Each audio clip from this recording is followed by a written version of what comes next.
Students, मैं NC Sharma आज आपको पॉलिटिकल साइंस से संबंधित एक नया टॉपिक हम यहाँ पर स्टार्ट करेंगे।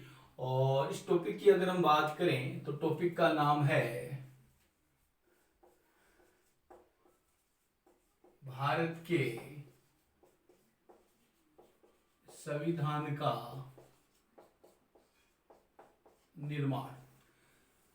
भारत के संविधान का निर्माण जो था वो किस प्रकार से किया गया था और इस निर्माण में किन किन लोगों की अहम भूमिका है तथा संविधान निर्माण की प्रक्रिया कब और कहां से प्रारंभ हुई, इसके बारे में हम बात करेंगे।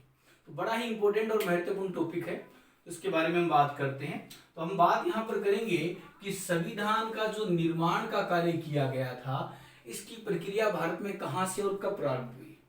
तो सबसे पहले अगर हम बात करें तो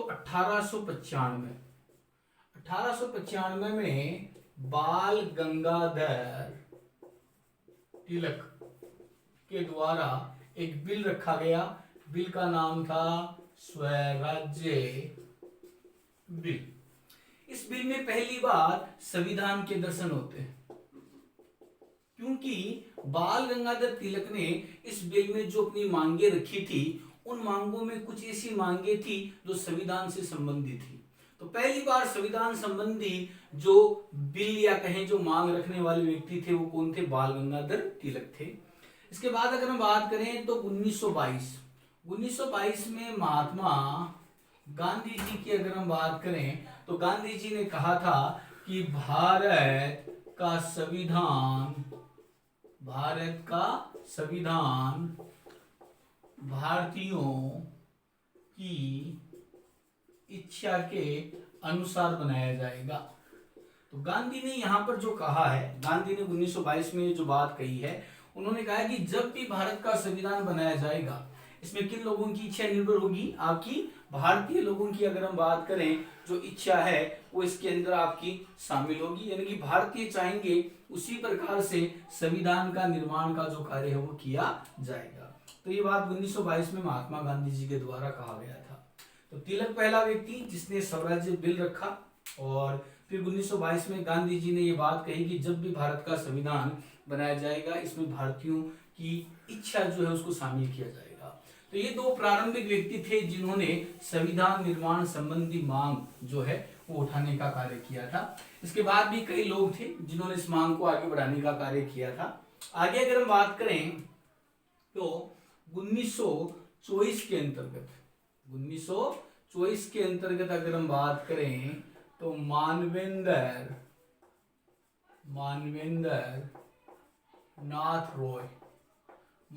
नाथ रॉय की बात करें तो इन्होंने संविधान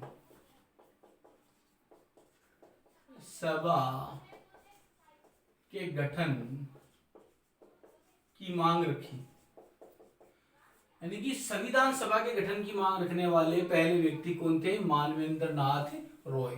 मानवेंद्र नाथ रॉय को MN रॉय भी कहते हैं, और 1924 में इन्होंने मांग रखी थी। भारतीय साम्यवादी पार्टी से ये संबंध रखते थे। यहाँ पर एक चीज ध्यान रखना, कुछ बुक्स के अंदर ये तिथि 1924 के बजाय 1934 भी अंकित मिलती है, लेकिन आपको ये तिथि 1924 ही ध्यान में रखनी है। इसके बाद अगर हम बात करें तो 1928-29 की बात करें तो मोतीलाल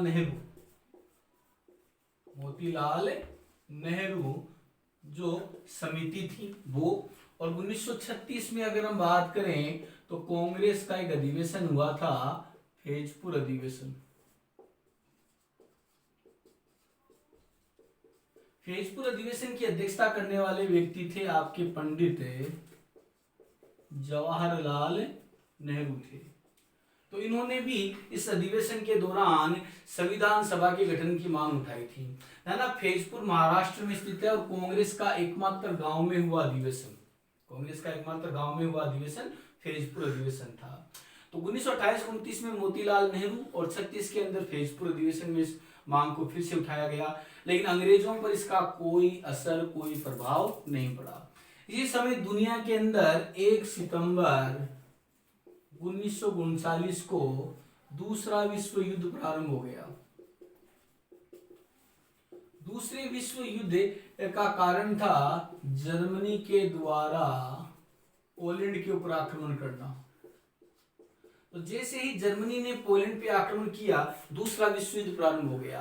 अब पोलैंड की सुरक्षा का जो वचन है वो ब्रिटेन ने दे रखा था कि आपकी जब भी भाई किसी प्रकार का आक्रमण होगा तो हम आपका क्या करेंगे, सहयोग करेंगे। परिणाम स्वरूप पोलैंड के पक्ष में ब्रिटेन इस युद्ध में शामिल हो गया। अब ब्रिटेन को भारत की सहायता की आवश्यकता थी, क्योंकि ब्रिटेन के पास लड़ने के लिए सैनिक नहीं थे, और सैनिक कहां से मिल सकते थे, भारत में मिल सकते थे। अतः ब्रिटेन की सरकार ने महसूस किया कि भारत की सहायता लेना अनिवार्य है, बिना भारत की सहायता के युद्ध नहीं जीता जा सकता। तो एक बार दोबारा देखिए, चॉइस के अंदर मानवेंद्र नाथ रॉय ने संविधान सभा के गठन की मांग को उठाने का कार्य किया था, और 28-29 में मोतीलाल नेहरू समिति ने इस मांग को उठाया। 36 में कांग्रेस के फेजपुर अधिवेशन में पंडित नेहरू की अध्यक्षता में इस मांग को उठाने का कार्य किया गया। फिर 1 सितंबर 1939 को जब जर्मनी ने पोलैंड पर आक्रमण किया तो दूसरा विश्व युद्ध प्रारंभ हुआ, और ब्रिटेन को जर्मनी के खिलाफ युद्ध में शामिल होना पड़ा, और इसी के साथ दूसरा विश्व युद्ध क्या हुआ, प्रारंभ जो है वो हुआ। अब ब्रिटेन की यहाँ पर अगर हम बात करें तो भारत से सहायता प्राप्त करने के लिए ब्रिटेन की सरकार ने भारत में एक मिशन भेजा, और उस मिशन का ही नाम था क्रिप्स मिशन। 1942 में ये भारत पहुंचा था। 1942 के अंदर क्रिप्स मिशन भारत पहुंचा था। इसके अध्यक्ष की अगर हम बात करें तो स्टेफोर्ड क्रिप्स इसके अध्यक्ष थे, और यही कारण है कि इसका नाम भी क्या पड़ा, क्रिप्स मिशन जो नाम है वो पड़ा था। 1942 में मिशन भारत में आया। इसने 2 मांगों को स्वीकार किया। इसने कहा कि भाई संविधान सभा का गठन करेंगे, और दूसरी इसने ये बात कही कि हम भारत को डोमिनियन स्टेट का दर्जा देंगे। तो ये 2 बातें यहां पर इसने कही। डोमिनियन स्टेट का अर्थ यह है कि भारत आंतरिक रूप से क्या होगा, स्वतंत्र होगा, लेकिन बाहरी रूप से भारत के ऊपर नियंत्रण ब्रिटेन का ही होगा। विदेशों के साथ जो नीति निर्धारित की जाएगी वो ब्रिटेन की सरकार के द्वारा ही की जाएगी। और संविधान सभा के गठन की अगर हम बात करें, इस मांग को स्वीकार किया गया, लेकिन ये शर्त रखी गई कि दूसरे विश्व युद्ध जो 1939 से 1945 के बीच चला था, इस युद्ध के अंदर ब्रिटेन जो है वो किसकी, ब्रिटेन की सहायता करेगा। कौन करेगा, आपका भारत इसकी सहायता करेगा, तभी ये होगा। मतलब ये कार्य जो है वो किया जाएगा, लेकिन ये कार्य कब किया जाएगा, जब ब्रिटेन जो है वो एक तरीके से युद्ध में विजयी होगा, उसके बाद ये किया जाएगा। तो गांधी जी ने ध्यान रखना इस योजना को अस्वीकार कर दिया, और गांधी जी ने इस योजना के बारे में कहा कि ये योजना तो दिवालिया बैंक के चेक के समान है, दिवालिया बैंक के चेक के समान है। और नेहरू ने इसमें यह जोड़ा कि यह चेक भी आगे की स्थिति का है।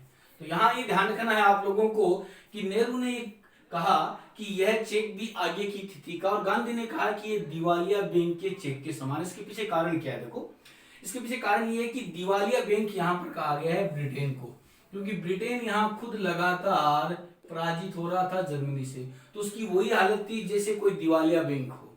यहाँ पर चेक का अर्थ लिया गया है क्रिप्स मिशन से। क्रिप्स मिशन से इसलिए ये अर्थ लिया गया है क्योंकि यहाँ पर जो उसकी योजना थी उसी प्रकार की योजना थी जैसे कोई दिवालिया बैंक का नाम का चेक काट के दिया गया हो।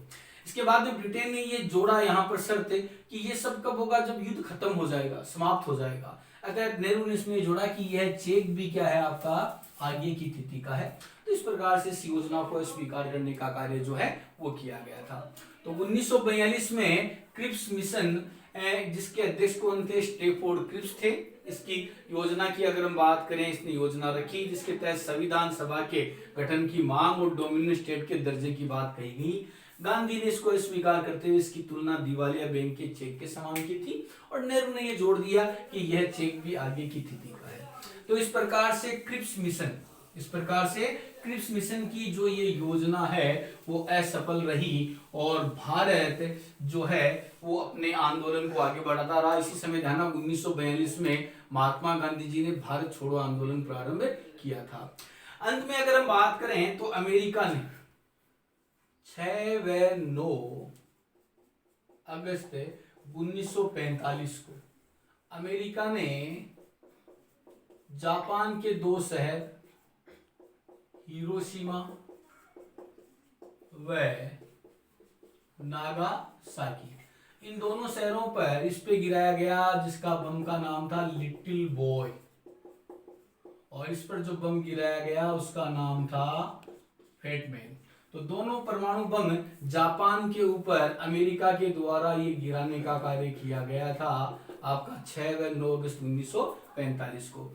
इसी के साथ जापान ने आत्मसमर्पण कर दिया और विश्व युद्ध क्या हो गया, समाप्त हो गया। विश्व युद्ध की समाप्ति के बाद अगर हम बात करें तो 1945 के अंदर ब्रिटेन के अंदर चुनाव हुए और ब्रिटेन में चुनाव में यहाँ पर लेबर पार्टी की सरकार बनी और लेबर पार्टी की सरकार के बाद क्लीमेंट एटली ब्रिटेन का प्रधानमंत्री बना। क्लीमेंट एटली ब्रिटेन का प्रधानमंत्री बना।